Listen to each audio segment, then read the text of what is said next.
آج محسن حامد کی کتاب ریلکٹنٹ فنڈامنٹلسٹ جو ہے اس کا ریویو پیش خدمت ہے۔ اس کا ایک جو پرائم آبجیکٹ ہے وہ یہ ہے کہ کتابیں کسی قوم کے لیے بہت اہمیت رکھتی ہیں، کتابوں کا مطالعہ بہت ضروری ہے، اور کتاب کا میں دلچسپی پیدا کرنا یہ ایک بہت ضروری امر ہے۔ جو کتاب نہیں پڑھ سکتے کم از کم ریویو سنیں، شاید اس طریقے سے ان میں کتاب کی محبت پیدا ہو۔ محسن حامد نے 2007 میں ایک ناول لکھا، بلکہ ناولٹ ہے، ریلکٹنٹ فنڈامنٹلسٹ۔ محسن حامد 23 جولائی 1971 میں لاہور میں پیدا ہوئے۔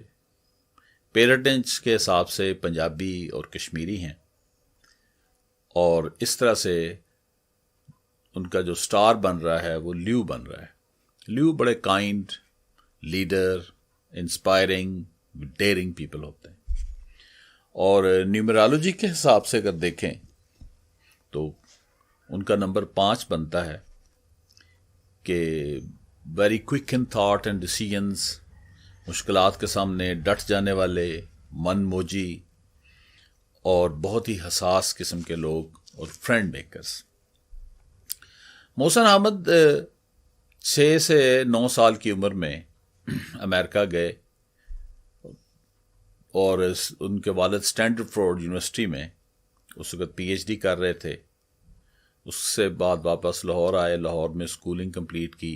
1993 میں پرنسٹن یونیورسٹی میں دوبارہ انہوں نے اس کو جوائن کیا، اور پھر ہارورڈ لا کالج کو میں بھی انہوں نے ڈگری حاصل کی۔ 2001 میں لندن شفٹ ہو گئے، اور 2009 میں لاہور آ گئے۔ اب لاہور اور لندن اس کے درمیان آتے جاتے رہتے ہیں۔ مصنف کی زندگی میں یہ جو 1993 کا سال تھا جب وہ پرنسٹن یونیورسٹی میں تھے، تو وہاں ان کے لٹریچر میں 2 فیمیل ٹیچرز تھیں، جوائسے کارل اویٹیز جس نے 58 ناولز لکھے تھے، اور موریسن یہ بھی ناولسٹ تھیں۔ ان دونوں نے ان کے جو پہلا مسودہ تھا اس کو بنانے میں اور اس کی نوک پلک درست کرنے میں بڑا اہم کردار ادا کیا، جو بعد کی صورت میں ان کے مزید ناولوں کی صورت میں نکلا۔ انہوں نے جو پہلی کتاب لکھی وہ ماتھ اسموک ہے، جو 2000 میں لکھی۔ دوسری کتاب یہ ریلکٹنٹ فنڈامنٹلسٹ جس کا ریویو پیش خدمت ہے، یہ 2007 میں آئی۔ یہ 9/11 کے پرسپیکٹو میں لکھی گئی ہے، اور 2013 میں ان کی کتاب آئی how to get filthy rich in rising Asia, اور 2017 میں ایگزٹ ویسٹ ان کی کتاب۔ یہ جو کتاب ریلکٹنٹ فنڈامنٹلسٹ ہے یہ ان کا دوسرا ناول ہے۔ اس کی ملینز آف کاپیز سولڈ ہو چکی، اور کوئی دنیا کی 35 زبانوں میں اس کا ترجمہ ہو چکا ہے، اور اس کو بہت سارے ایوارڈز ملے ہیں۔ کوئی 200 صفحے کی کتاب ہے، ایگزیکٹلی 209 پیجز کی یہ ناولٹ ہے۔ کتاب کا سٹائل بہت ہی دلچسپ ہے، بہت ہی تھرلنگ ہے، بہت ہی ابزاربنگ ہے۔ جب آپ اس کا ایک صفحہ کھولتے ہیں تو 2209 پہ ہی جا کے رکیں گے، اس سے پہلے نہیں۔ ان کی جو لینگویج ہے، جو سٹوری ہے، جو اس میں اس کا پلاٹ ہے، اور جو کریکٹرز ہیں، وہ سارے ڈائریکٹلی اس طرح سے بنے گئے ہیں کہ ان کی بات آپ کے دل تک پہنچتی ہے، اور آپ اس کے ساتھ ساتھ ہی چلتے ہیں۔ یہ ایک میٹا فکشن ہے۔ میٹا فکشن جس میں ایسی سٹوری ہوتی ہے جس میں جو سٹوری اٹ سیلف جو ہے ایلیمنٹس کو وہ ایگزامن کرتی ہے۔ چوسر کی کینٹبری ٹیل جس کی بہت بڑی مثال ہے۔ اس کتاب میں جو تیسری چیز بڑی اہم ہے وہ ہے مونولوگ، جس میں اونلی ایک پرسن، ایک آدمی ہی بولتا ہے، سنگل نیریٹو ہوتا ہے۔ ویسے تو کئی 100 ناول جو ہیں وہ سنگل وائس میں، 1 وائس میں لکھے گئے ہیں، لیکن عشق گور کا دی ریمین آف دی ڈے بہت ہی اہم ناولوں میں سے۔ اور رابرٹ براؤننگ ایک انگلش پوئٹ تھا اور ڈرامہ رائٹر تھا، اس نے 19th سینچری کے اندر اس نے کام کیا ہے، اور وہ مونولوگ میں ماسٹر سمجھا جاتا ہے. اور یہی سالیکوئی جو ہے یہ محسن حامد کی ایک خاص پہچان ہے، جس میں وہ اکیلا ایک ہی کریکٹر جو ہے وہ بولتا جا رہا ہے. اس ناول کی سمری ایسے ہے کہ چنگیز ایک لاہور کا رہنے والا لڑکا ہے جو اعلیٰ تعلیم کے لیے پرنسٹن یونیورسٹی جاتا ہے اور وہاں سے پھر واپس آتا ہے. تو ایک دن اس کی ملاقات مال روڈ پہ ایک امریکی سے ہو جاتی. وہ جو امریکن ہے اسٹرینجر، اس کو یہ چائے کی دعوت دیتا ہے اور انارکلی کے ایک کیفے میں بیٹھ کے چائے پینا شروع کرتے ہیں. کیفے کے اندر امریکن جو ہے وہ اپنی سیٹ جو ہے وہ بیک ٹو دی وال رکھتا ہے، جو کہ ایک سمبل ہے، بعد میں اس پہ ڈسکس کرتے ہیں. اور یہ اس کو کہانی سنانی شروع کر دیتا ہے کہ میرے ساتھ کیا ہوا. اس کی بیئرڈ ہے، داڑھی رکھی ہوئی ہے، تو اس کو کہتا گھبرانے کی ضرورت نہیں ہے، میں خطرناک آدمی نہیں ہوں، تمہیں کچھ بھی نہیں ہوگا. اس میں وہ بیٹھا بیٹھا ساری کہانی سناتا ہے کہ کیسے وہ امریکہ جاتا ہے اور پرنسٹن یونیورسٹی میں ڈگری لیتا ہے. پھر وہاں پہ اس کو سیمسن کمپنی میں جاب ملتی ہے، $80,000 پہ وہ اس کی تنخواہ ہوتی ہے. وہاں اس کو ایک لڑکی ایریکا نامی کی لڑکی ہے، اس سے محبت ہو جاتی ہے. جب وہ پرنسٹن یونیورسٹی کے اسٹوڈنٹس کا ٹور جاتا ہے یونان میں، تو وہ اس لڑکی کو دیکھتا ہے، اس کے وہ بال اور جو رائل لک ہے اور جو اس کی بلیو آئی ہے اور جو بلانڈی ہے، اس سے وہ بہت متاثر ہوتا ہے اور آہستہ اس کے قریب ہونا شروع کر دیتا ہے. وہ بھی اس کے قریب آ جاتی ہے. لیکن جب یہ ایک سٹیج سے آگے بڑھتے ہیں تو اس میں پرابلم یہ ہوتی ہے کہ وہ لڑکی جو ہے، اس کا 1 سال پہلے جو بوائے فرینڈ ہے کرس، اس کی لنگس کینسر کی وجہ سے ڈیتھ ہو چکی ہوتی، تو وہ اس کی یاد میں بیٹھی ہوتی. ان کا ریلیشن شپ آگے نہیں چل سکتا. پھر کبھی کبھی ملاقات ہوتی ہے. پھر ایک دفعہ اس کو پتہ چلتا ہے کہ وہ جو ایریکا ہے وہ بیمار ہو گئی ہے، زیادہ ڈپریشن کی پیشنٹ ہو گئی ہے. اس کو پہلے ٹینشن تھی، انگزائٹی ہوئی، ڈپریشن ہوئی، وہ کلینک پہ چلی گئی. یہ اس کو ملنے گیا اور اس نے پھر کوشش کی کہ اس کے ساتھ کوئی ریلیشن شپ بنے، لیکن وہ نہیں بن سکے. بعد میں یہ کمپنی کی طرف سے منیلا جاتا ہے اور منیلا یہ کمپنی میں بڑے اچھی پرفارمنس دے رہا ہوتا ہے اور بڑا لیڈنگ ہوتا ہے. منیلا کے اندر اس کو 9/11 کا واقعہ پتہ چلتا ہے، جس پہ یہ بڑا خوش ہو جاتا ہے. اور بعد میں جب ساتھی جو ہیں وہ پریشان ہوتے ہیں، ان کے سامنے جا کے پوز کرتا ہے، لیکن یہ اندر سے کہتا ہے کہ مجھے بڑی خوشی ہوئی. اس کے بعد جب یہ امریکہ میں آتا ہے تو پھر اس کے بعد امریکن میں بہت سارے فلیگز اور وہ ایک نیشنلزم ڈیولپ ہوتا ہے، اور جو مسلمز ہیں اور جس نے داڑھی رکھی ہوتی ہے، اس کو ڈسکریمنیشن کا سامنا کرنا پڑتا ہے، جس سے بڑا ڈسٹرب ہوتا ہے. بیچ میں اس کا جو مالک ہے، جو کمپنی کا ہے، اس کا جو آفیسر ہے جم، وہ اس کو لاہور بھیجتا ہے. جب یہ لاہور آتا ہے تو اس کے پیرنٹس اس کو کہتے ہیں کہ چلے جاؤ، چونکہ اس وقت تک افغانستان کے اوپر بمباری شروع ہو چکی ہوتی. اس کا بھی اس کو بڑا دکھ ہوتا ہے کہ افغانستان ایک ہمارا بردر اسلامک کنٹری ہے، ہمارا نیبر ہے، اس نے ہماری بڑی پاسٹ میں ہماری ہیلپ کی ہے. اس کا ہنٹ احمد شاہ ابدالی کے حملوں کی طرف ہے. اور اس کے بعد انڈین بارڈر پہ بھی موومنٹ شروع ہو جاتی ہے، وہ فوجیں اکٹھی کرنی شروع کر دیتے ہیں. اور یہ کہتا ہے کہ امریکہ کو چاہیے کہ وہ، چونکہ امریکہ گڈے پاکستان میں ہیں اور پاکستان اس کا الائی ہے، تو اس کو چاہیے کہ اس کو کہہ دے کہ پاکستان پہ اگر تم اٹیک کرتے ہو تو یہ میرے اوپر اٹیک ہے، تو یہ اٹیک نہیں ہوگا. لیکن امریکہ ایسے نہیں کرتا، لیکن اور بلکہ ایسٹرن بارڈر پہ بھی پریشر کریٹ کرتا ہے. اس کے اندر ایک ریزینٹمنٹ سی پیدا ہونی شروع ہو جاتی ہے. اینی ہو، جب یہ واپس جاتا ہے تو پھر اس کو ایک اور اسائنمنٹ ملتی ہے جس میں اس کو چلی جانا پڑتا ہے. تو ان کی جو کمپنی ہے وہ ایویلیویشن کرتی ہے. وہاں پہ اس کی ملاقات جن کے لیے یہ جاتے ہیں، بوتستا، اس کے ساتھ ملاقات ہوتی ہے. بوتستا نوٹ کرتا ہے کہ یہ کام کے اندر دلچسپی نہیں لے رہا، اسائنمنٹ اس کی کمپلیٹ کرنے میں ٹائم ہوتا ہے، لیکن یہ اس کے اوپر کچھ بھی نہیں کر رہا ہوتا.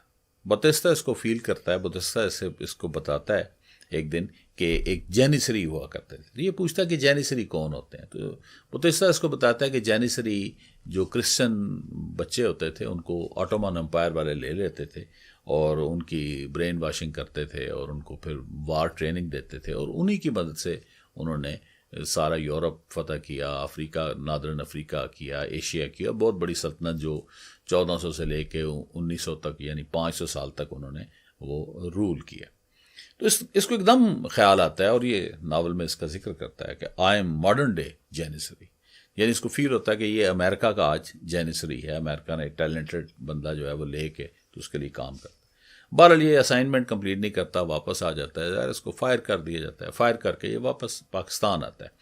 پاکستان آ کے یونیورسٹی میں لیکچرر لگ جاتا ہے، اور لیکچرر لگ کے یہ اینٹی امریکن اس کا ایجنڈا ہو جاتا ہے، اور یہ اسٹوڈنٹس کو بتاتا ہے کہ جہاں بھی امریکہ نے اپنی ساحل پہ آج تک کوئی جنگ نہیں لڑی، اور جہاں بھی کہیں کیجویلٹیز ہو رہی ہیں، جنگیں ہو رہی ہیں، اس کے پیچھے امریکہ کا ہاتھ ہے اور وہ ریسورسز کو پکڑ رہا ہے. تو اس سے ہمیں آزادی، اس سے ہمیں اس ٹریپ سے باہر نکلنا چاہیے. اور اسٹوڈنٹ میں یہ بڑا پاپولر ہوتا ہے، ایک آدھ دن جیل میں بھی گزارتا ہے.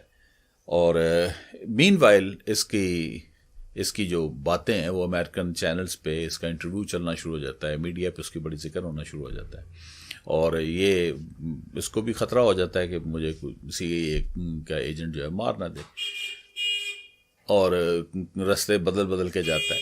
اب اتنی دیر میں ریسٹورنٹ میں وہ چائے بھی پیتے ہیں، اس کے بعد کھانا کھاتے ہیں، کھانا کھانے کے بعد وہ کیباب پیتے ہیں، اور وہ شٹر نیچے ہونے شروع ہو جاتے ہیں. تو یہ اس امریکن سے پوچھتا ہے، اور بار بار اس کا ذکر کرتا ہے کہ یہ تم کوٹ کے اندر تمہارا یہ بلج اوپر ہے، یہ کیوں بلج بڑا ہوا ہے، تم ہاتھ ادھر کیوں رکھتے ہو؟ پھر کہتا ہے یہ تم نے ویسے ہی ہاتھ رکھا ہوگا، تمہارا ویلٹ ہوگا. لیکن یہ سمبالک کے آگے میں اس کو ایکسپلین کرتا ہوں. اس کے بعد یہ مار روڈ پہ چل پڑتے ہیں. اس میں کہاں ٹھہرے ہو؟ تو بتاتا ہے کہ میں تو پل کانٹیننٹل لاہور میں ٹھہرا ہوں. تو وہ کہتا ہے وہ تو 20 منٹ کی واک ہے، ہم چلتے ہیں. یہ چل پڑتے ہیں. رستے میں اس کو فیل ہوتا ہے امریکن کو کہ پیچھے کو بندے آ رہے ہیں. تو یہ کہتا ہے، چنگیز کہتا ہے کہ کوئی گھبرانے کی بات نہیں ہے، بڑا پیسفل ایٹماسفیئر ہے یہاں پہ، اسٹریٹ کرائم لاہور میں نہیں ہے. تو وہ لوگ ہی ہیں، وہ میرا خیال ویٹر ہے، اس کی ہمارے ساتھ انٹیمیسی ہوگی جس کیفے میں ہم بیٹھے تو وہی ہے. اتنی دیر میں تھوڑا سا آگے چلتے ہیں تو وہ پھر رک جاتا ہے. اس کو محسوس ہوتا ہے کہ بندے پیچھے سے آ رہے ہیں. اتنی دیر میں وہ فون پہ کسی سے میسج کرتا ہے. تو یہ کہتا ہے اچھا تم بتا رہے ہو. یہ اندر سے اس کو فیل کو ہو رہا ہوتا ہے کہ یہ سی اے اے ایجنٹ ہے، تو یہ اپنے بتا رہا ہے کہ ٹارگٹ میرے اب قریب پہنچ چکا ہے.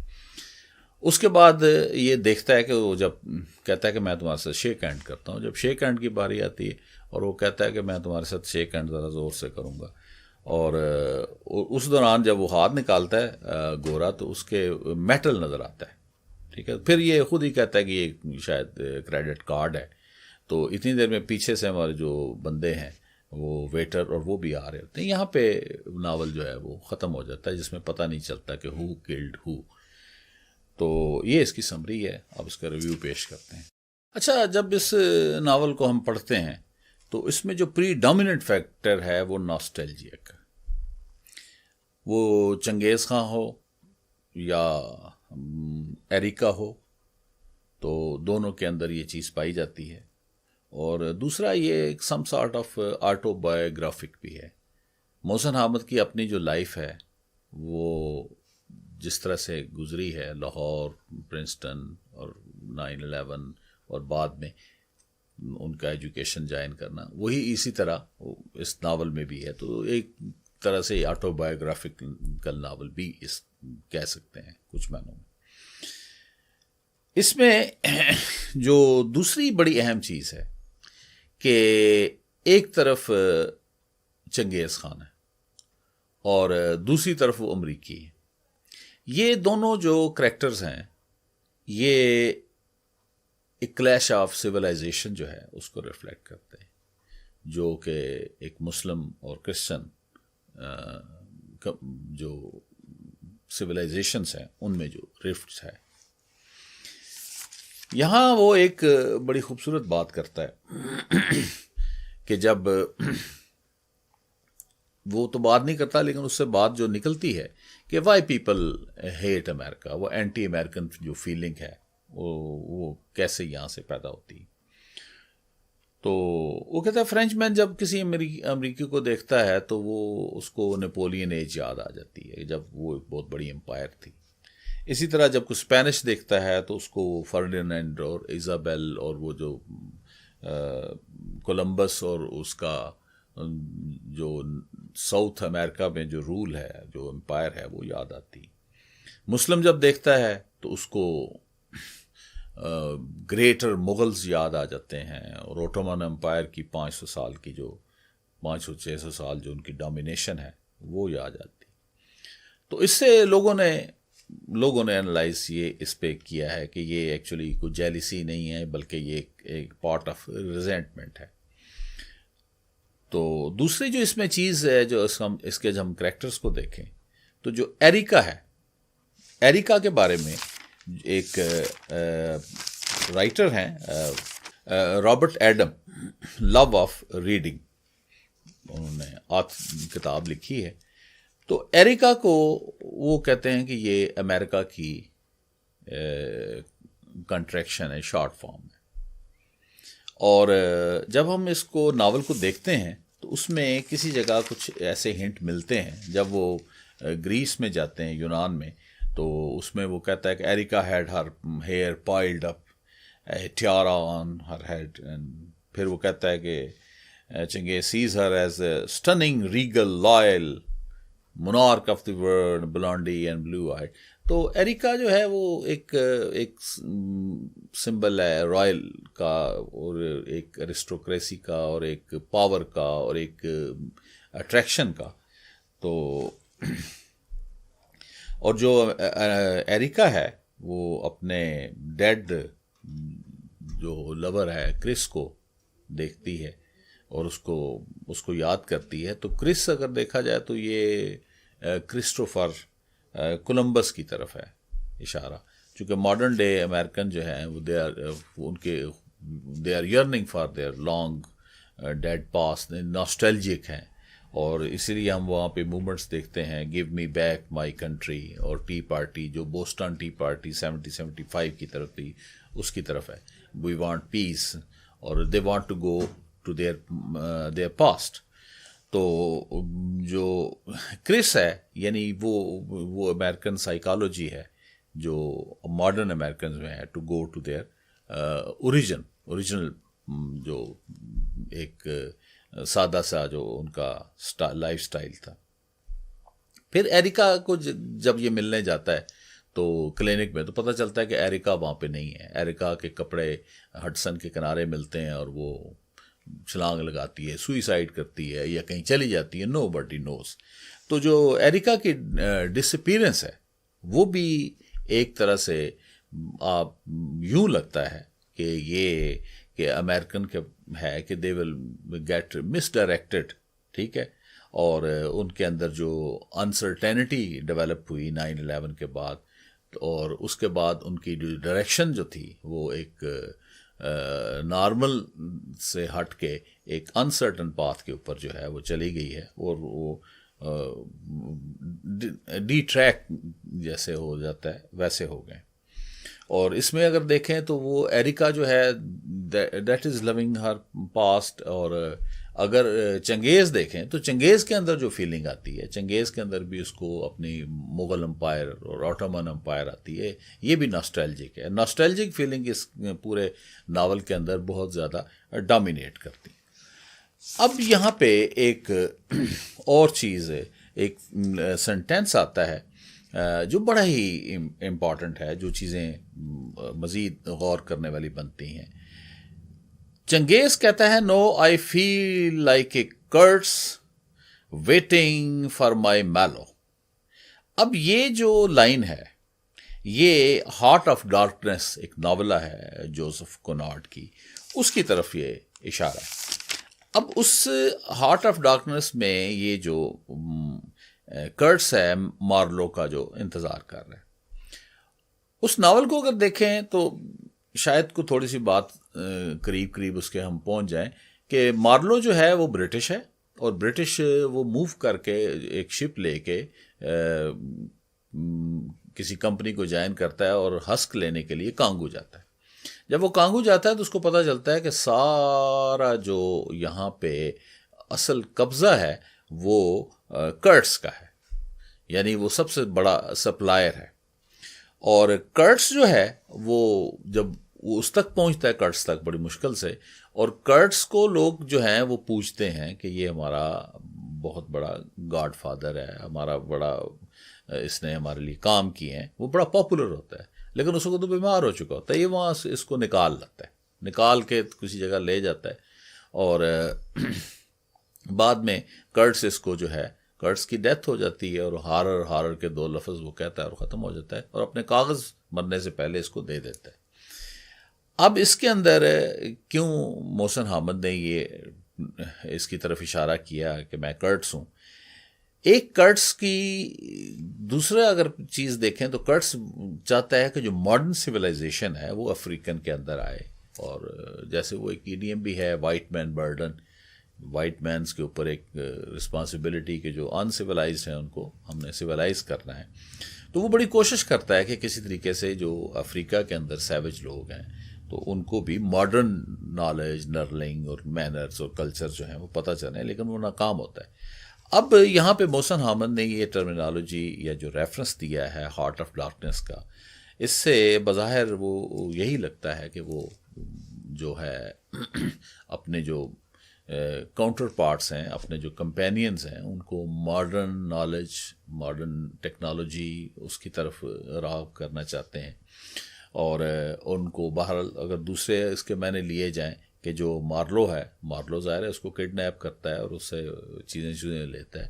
تو ایک انگریز ہے، وہ بھی ایک سمبل ہے ایک پاور کا. انگریز ساری دنیا میں رول کی ہے، تو وہ ایک پاورفل بندہ جو ہے وہ اس کو فائنلی اس کے اوپر اوور کم کر رہا ہے. اچھا، اس میں ایک اور چیز آتی ہے کہ جس میں جب وہ شیک ہینڈ کی بات کرتا ہے تو اس میں وہ گاڈ فادر مووی کے اندر بارزینی ہے، تو بارزینی اس کے ہاتھ کو پکڑتا ہے بڑے زور سے، اور ان دا مین وائل وہ پیچھے سے بندہ آتا ہے اور اس کو اس کا گلا جو ہے وہ پکڑ لیتا ہے اور گلا دبا دیتا ہے اینیمی کا. تو یہ جب وہ لاسٹ پہ اس امریکی کے ساتھ اس کا جو مکالمہ ہو رہا تھا اس وقت یہ بات کرتا ہے. اور اس وقت یہ دونوں لوگ جو ہیں امریکی اور چنگیز، یہ دونوں ایک پیرانوائڈ کنڈیشنز میں ہیں. تو جو ناول کا اینڈ ہے وہ پیرانوائک سٹیٹ میں ہو رہا ہے، وہ اس سے ڈر رہا ہے کہ یہ مجھے نہ مار دے، اور وہ ایک دوسرے سے ڈر رہا ہے. لیکن ایک چیز جو ہے جس نے بڑا ابھی تک کویسچن مارک ہے کہ چنگیز نے اپنا نام چنگیز کیوں رکھا. اس کو دیکھنے کے لیے چنگیز خان کی جو لائف ہسٹری ہے اس کو اگر دیکھیں تو کس معنوں میں چنگیز کو اس نے نام کیوں اس نے اپنے لیے اڈاپٹ کیا، تو اس میں ہمیں 2-3 چیزیں چنگیز خان کی نظر آتی ہیں جو کہ اس میں ریلیونس رکھتی ہیں. ایک تو یہ ہے کہ منگولز نے 25 ایئرس کے اندر تقریباً 1 کروڑ مائل کا ایریا جو تھا وہ کیپچر کر لیا تھا، اور اتنا جو ہے تقریباً ایک افریقہ کانٹیننٹ کے مقابلے میں اتنا بڑا ایریا، اور جو کہ رامن امپائرز کو 400 سال لگے تھے اس کو کنکر کرنے میں. تو شاید کوئی محسن حامد کے ذہن میں ایک کوئی یہ چیز ہو کہ ہم ایک دوبارہ سے ایک کوئی جو مسلم کنٹریز ہیں ان کا کوئی بلاک بنائیں اور ریبیلیٹیٹ کریں.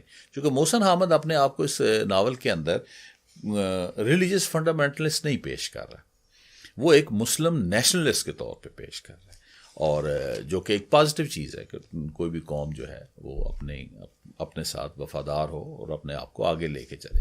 تو اس کے حوالے سے دیکھا جائے تو یہ ایک یونیفیکیشن کی ایک ایفرٹ بھی لگتی. اور دوسری جو اس میں اگر چیز دیکھی جائے تو اس میں جو چنگیز خان کا جو بڑا کریکٹرسٹک فیچر تھا اسی اندر، وہ جموکا جو ہو اس کا بڑا پارٹنر ہوتا ہے. جب وہ قبائل پہ قبضہ کر لیتے ہیں تو ان کا آپس میں جموکا کا اور چنگیز خان کا آپس میں رفٹ ہوتا ہے، اور رفٹ کی وجہ یہ ہوتی ہے کہ چنگیز خان کہتا ہے کہ میٹریمنی ہونی چاہیے، ٹھیک ہے، اور یعنی جو بندہ ٹیلنٹڈ ہے، ایبلٹی والا ہے، اس کو آنا چاہیے. جبکہ جموکا کا پوائنٹ آف ویو یہ ہوتا ہے کہ وہ بندہ جو رائل بریڈ کا ہے، جس کی نسل اچھی ہے اس کو آنا چاہیے. ان کی آپس میں جنگ بھی ہوتی ہے, بڑی دیر چلتی رہتی ہے. بہرحال 1206 میں چنگیز خان فتح پا لیتا ہے اور اس کو سزائے موت دے دیتا ہے, اور اس وقت یہ ٹائٹل لیتا ہے چنگیز خان. چنگیز خان کا جو لفظی مطلب بنتا ہے وہ یونیورسل لیڈر ہے. تو ایک طرف سے یہاں سے ایک ہنٹ یہ بھی ملتا ہے, چونکہ چنگیز خان جو ہے, چنگیز خان نے مسلمانوں کو تو تباہ و برباد کر کے رکھ دیا تھا, اور اس کے بارے میں کہا جاتا ہے کہ چنگیز خان مسلمانوں پر بھیجا ہوا اللہ کا عذاب تھا, چونکہ اس نے ساری مسلم جتنی بھی سمرقند, بخارا, یہ سارا آذربائیجان, ادھر افغانستان, اس نے نیس تیس پھیر دی تھی. پھر چنگیز خان کی اگر دیکھیں تو چنگیز کیوں نام اس نے اپنا رکھا, تو چنگیز خان نے جو سوسائٹی بلڈ کی تھی وہ ریس, ایتھنسٹی, کلاس, کسی قسم کی ڈیوائڈ سے اوپر تھی. میٹریکریسی اس کی پیوٹل پوائنٹ تھا, اور ریلیجس ٹالرنس تھی. تو یہاں سے محسن حامد شاید جو ہے میریٹوکریسی اس کو پسند کر رہے ہوں, اور اس لیے انہوں نے چنگیز کا نام مین کریکٹر کے لیے چنا ہو, کیونکہ ناول کے اندر وہ امریکن میریٹوکریسی کی بار بار تعریف کرتے نظر آتے ہیں. پھر چنگیز خان کی جو سلطنت تھی اس میں ایک قانون تھا, اس نے زمین جو ہے لارڈز میں دے دی, اور پھر اس کے کچھ لیگل سسٹم بنایا جو یاسا کے نام سے مشہور ہے. تو وہ کہتا تھا کہ سب کے لیے ایک ہی قانون ہوگا اور سب کے لیے ایک ہی سزا ہوگی, جو کہ آج کل ہم ماڈرن ویسٹ کے اندر دیکھتے ہیں. پھر چنگیز خان کی چوتھی جو چیز ہے وہ ٹریڈ تھی. ٹریڈ میں اس نے جتنے بھی بندے باہر سے لوگ آتے تھے, مرچنٹس, ان کو پوری سیکیورٹی تھی, اور سلک روٹ دوبارہ سے بلڈ کرنا, اور ایشیا کا ایسٹ کا ویسٹ کے ساتھ تعلق کرنا, اور ساری چیزوں کی ٹرانسپورٹیشن کرنا. اور مشہور تھا کہ منگول امپائر کے اندر بندہ سر کے اوپر سونے کی پلیٹ لے کے جائے اور اس کو کوئی کچھ نہیں کہے گا, اور اس کے ذریعے چائنیز کلچر جو ہے وہ پروموٹ ہوا, نکلا باہر اور یورپ تک پہنچا. اور صرف چائنیز کلچر ہی نہیں پہنچا بلکہ چائنا کا پیپر, چائنا کا گن پاؤڈر, چائنا کے جو کمپاس تھی وہ نکلی. اور ایک ویو یہ ہے کہ جو اس کے بعد ہی جو ہے فیو جنریشن بعد ہی رینائسنس کی جو ہے ابتدا ہوتی. اور اگر ہم دیکھیں تو اسی طرح جو جب کانسٹینٹینوپل پہ قبضہ ہو جاتا ہے, اور اس کے بعد 14 سینچری میں یہاں سے اسلامک نالج جو ہے, وہ بکس جو ہیں وہ یہاں سے جاتی ہیں, وہ کلچر جو ہے وہ یورپ تک پہنچتا ہے, الٹیمیٹلی جو رینائسنس کا باعث بنتا ہے. اب ان چیزوں میں ہمیں دیکھنا پڑتا ہے کہ یہ چنگیز کا جو ماڈل ہے جو کہ بظاہر مسلمانوں کے خلاف ہے, تو یہ محسن حامد نے کیوں اڈاپٹ کیا ہے. تو چنگیز خان جو ہے یہ بیسیکلی اس کا جو لیگل سسٹم تھا, جو لا اینڈ آرڈر تھا, اور جو اس کی ٹریڈ کی فلرشمنٹ تھی, جو اس کی سوسائٹی تھی, اور وہ ریلیجیس اس کی ٹالرنس تھی, ایکچولی وہ سارا ہی ماڈل آج ہمیں ماڈرن ویسٹ میں نظر آتا ہے. لگتا تو یہی ہے کہ وہ چنگیز خان کے ماڈل کو پسند کرتا ہے, جس میں انلائٹمنٹ ہے, جس میں خوشحالی ہے, جس میں لا اینڈ آرڈر ہے, جس کے اندر ایکویلٹی ہے, جس کے اندر ریلیجیس ٹالرنس ہے. تو وہ شاید اس لیے اس نے چنگیز خان کے ماڈل کو لیا. اب ہم آتے ہیں اس کے کلوزنگ کے اوپر. محسن حامد نے جو ناول کلوز کیا ہے اس میں یہ نہیں پتہ چلتا کہ وہ امریکی جو CIA کا ایجنٹ ہے وہ چنگیز کو مارتا ہے, یا چنگیز کے ساتھ جو پیچھے بندے آ رہے ہیں جس میں ویٹر شامل ہے کہ وہ مارتے ہیں. یہ کلوزنگ بڑی ہی امپورٹنٹ ہے. یہ امپورٹنٹ اس لیے ہے کہ اس نے ایک کوسچن مارک چھوڑ دیا کہ ہو کلز ہو, اور آپ کے اوپر چھوڑ دیا ہے کہ آپ اس کے بارے میں سوچیں. اس کے اندر بھی محسن حامد کا ایک ہڈن میسج جو بظاہر نظر آتا ہے, جو کہ اس تصویر میں بڑا واضح طور پہ آپ کو پتہ چلے گا کہ ایک گن آدمی نے اٹھائی ہوئی ہے اور اس کو گولی لگ جاتی ہے, اور اوپر لکھا ہوا ہے وائی. یعنی یہ ایک ہیومینیٹیرین کویسچن ہے کہ انسان کا دشمن جو ہے وہ کیوں ہے. تو یہ بھی اس کا ایک پہلو ہے, بجائے اس کے کہ امریکن اس کے اوپر اوور کم کرتے, ایجنٹ اوور کم کرے یا دوسرا چنگیز کرے. تو ایک سوال یہ بھی ہے کہ وہ پیسفلی نکل کے چلے جاتے ہیں. ایک تیسرا راستہ بھی ہمیں محسن حامد دکھاتے ہیں جو پیس کی طرف جاتا ہے, جو ٹرنکویلٹی کی طرف جاتا ہے. جب نیشن آپس میں اکٹھی مل بیٹھ سکتی ہیں, جب ساری دنیا ایک گلوبل ولیج بن سکتا ہے, تو ڈفرینٹ سویلائزیشن بھی آپس میں کمپیٹیبل صورت میں رہ سکتی ہیں.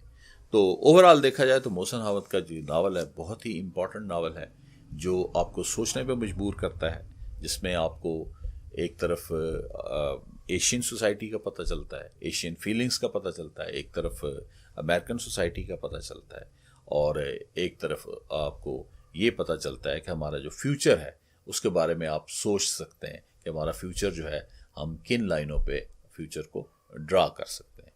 اور آپ اس کو پڑھیں, اور جب سٹارٹ کریں گے from page 1 and you will stop at page 209. Thank you.